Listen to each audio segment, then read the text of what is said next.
चलो देखो, past indefinite tense का interrogative sentence. Interrogative sentence. Interrogative sentence में दो तरह का इंट्रोगेटिव होता है। एक होता है हेल्पिंग वर्ब से स्टार्ट होने वाला और एक होता है क्वेश्चन वर्ड से स्टार्ट होने वाला। एक WS से स्टार्ट होने वाला और एक होता है उसके हेल्पिंग वर्ब से। तो पहली बात करते हैं हम इसके हेल्पिंग वर्ब से स्टार्ट होने वाला। पास्ट इंडेफिनिट है तो पास्ट इंडेफिनिट का हेल्पिंग वर्ब क्या होता है? डिड है। तो डिड से स्टार्ट होने वाले वर्ड, डिड से शुरू होने वाले वाक्य, जो वाक्य डिड से शुरू होते हैं, जिसका हम ट्रांसलेशन डिड से शुरू करते हैं उसकी बात है। डिड से शुरू होने वाले वाक्य, देखो इसको तीन तरीके से हम बता सकते हैं। डिड से शुरू होने वाले वाक्य, या हेल्पिंग वर्ब से शुरू होने वाले वाक्य, या ऐसे वाक्य जिनका हम आंसर यस या नो में दे सके। तीनों बात एक ही है। कंफ्यूजन नहीं पैदा करनी है आपको, कंफ्यूज नहीं होना है, ठीक है।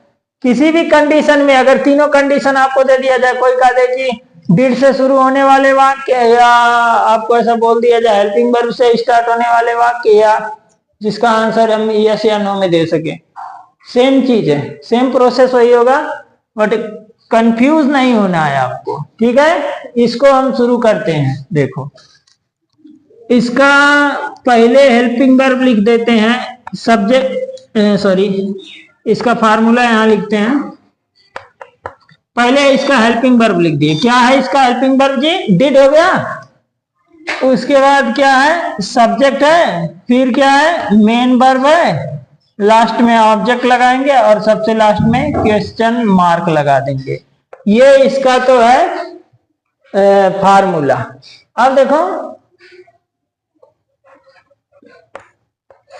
क्या वे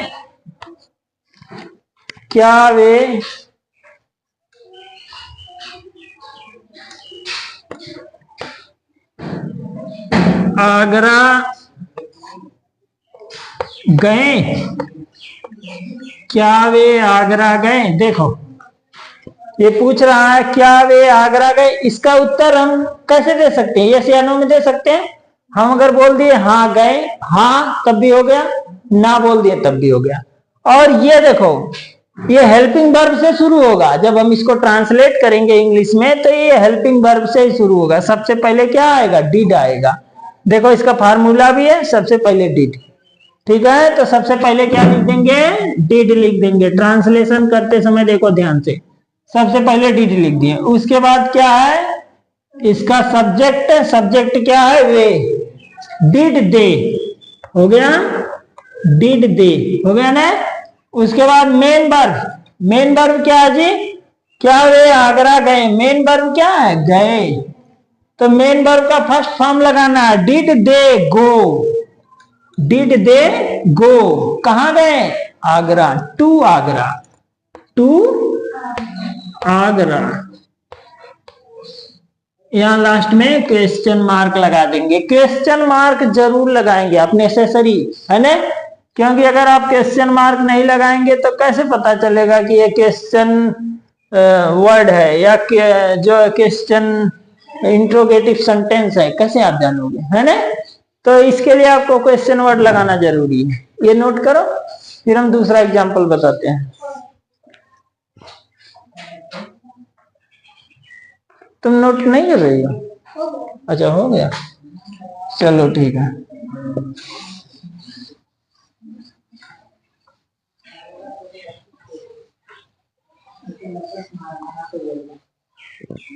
देखो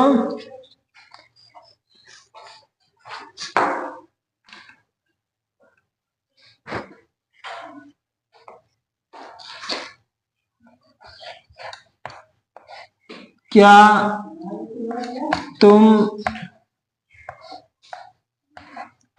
अखबार पढ़े? क्या तुम अखबार पढ़े? क्या क्वेश्चन मार्क। देखो पूछ रहा क्या तुम अखबार पढ़े, है ना। तो हम जवाब यस या नो में दे सकते हैं। इसको कैसे ट्रांसलेट करते हैं, इसी फार्मूले पे। सबसे पहले फार्मूला मिटा दिए, आप लोग लिख लिए थे ना। सबसे पहले क्या लिख देंगे, चलो फार्मूला फिर से लिख देते हैं।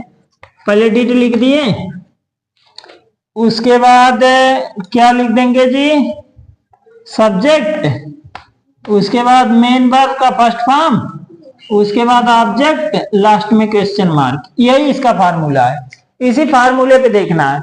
सबसे पहले क्या लिखोगे, डिड। डिड यहां कर दिए, डिड हो गया, डिड। उसके बाद इसका सब्जेक्ट क्या है, तुम, ठीक है, तुम, यू हो गया, डिड यू। अब मेन वर्ब क्या है, पढ़ना या पढ़े, ठीक है। तो मेन वर्ब का फर्स्ट फॉर्म लगाना है, did you read, did you read. अब क्या बचा, ऑब्जेक्ट बचा। ऑब्जेक्ट क्या है, अखबार, न्यूज़पेपर लिख दोगे, न्यूज पेपर, लास्ट में क्वेश्चन मार्क लगा दोगे, ठीक है। हाँ, ये हो गया, क्या तुम अखबार पढ़े, डिड यू रीड न्यूज़पेपर। ये पास्ट इंडिफिनिट का, इंट्रोगेटिव का जो हेल्पिंग वर्ब से स्टार्ट होने वाला सेंटेंस था, ये खत्म हो गया, ठीक है।